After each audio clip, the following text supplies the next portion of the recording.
নগাঁও আৰু মৰিগাঁও জিলাবাসীৰ বাবে এটি ভাল খবৰ। এতিয়া আপুনি নগাঁৱতে পাব লোকেল শিঙি মাছৰ পোনা।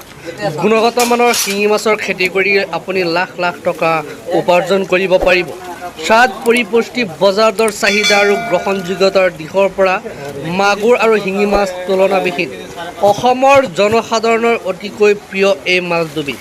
শিঙি মাছ পালনৰ কোনো ছিজন নাই, যিকোনো সময়ত পালন কৰিব পাৰিব আপুনি। শিঙি মাছ পুহিলে মৰ্টেলিটিও কম হয়। অসমৰ যিকোনো জিলাৰ পৰা মাছৰ কাৰণে অৰ্ডাৰ কৰিব পাৰে। এয়া চাওক শিঙি মাছৰ পোনা। আপোনাৰ যদি 1 বিঘা মাটিৰ পুখুৰী আছে, 1 বিঘা পুখুৰীত আপুনি 10 কুইণ্টেলৰ ওপৰত শিঙি মাছ উৎপাদন কৰিব পাৰিব। 10 কুইণ্টেল শিঙি মাছৰ দাম প্ৰায় 5 লক্ষাধিক টকা। অনুগ্ৰহ কৰি ভিডিঅ'টো শ্বেয়াৰ কৰি ৰাখিব।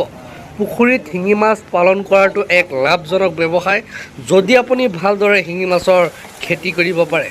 শিঙি মাছৰ খেতিৰ লাভ বেলেগ মাছতকৈ অধিক। ইংৰাজীত ইয়াক ষ্টিংগিং কেটফিছ নামেৰে জনা যায়। শৰীৰত বাকলি নাই যদিও মুখত গোফ আছে, খাবলৈ সুস্বাদু।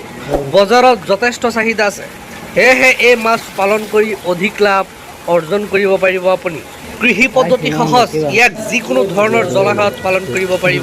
অক্সিজেনৰ অভাৱ, অত্যাধিক পানীৰ উষ্ণতা আৰু আনকি পচা পানীৰ দৰে প্ৰতিকূল পৰিৱেশত জীয়াই থাকে শিঙি মাছ। ইয়াক কম পানীত আৰু উচ্চ ঘনত্বত পালন কৰিব পাৰিব আপুনি। ৰোগ যথেষ্ট কম আৰু অধিক সহনশীল। শিঙি মাছ জীৱিতভাৱে বিক্ৰী কৰিব পাৰি কিয়নো ইহঁত পানী নোহোৱাকৈও অলপ পানীত দীৰ্ঘদিন জীয়াই থাকে। যদি সঠিকভাৱে যত্ন কৰা হয়, ই কম সময়ৰ ভিতৰত 5-6 মাহত বিক্ৰীৰ বাবে উপযুক্ত হৈ যায়। আপোনাৰ যদি শিঙি মাছৰ পোনা লাগে, এতিয়াই যোগাযোগ কৰক। স্ক্ৰীনত কণ্টেক্ট নাম্বাৰ দিয়া আছে। অনুগ্ৰহ কৰি ভিডিঅ'টো শ্বেয়াৰ কৰি দিব। ধন্যবাদ।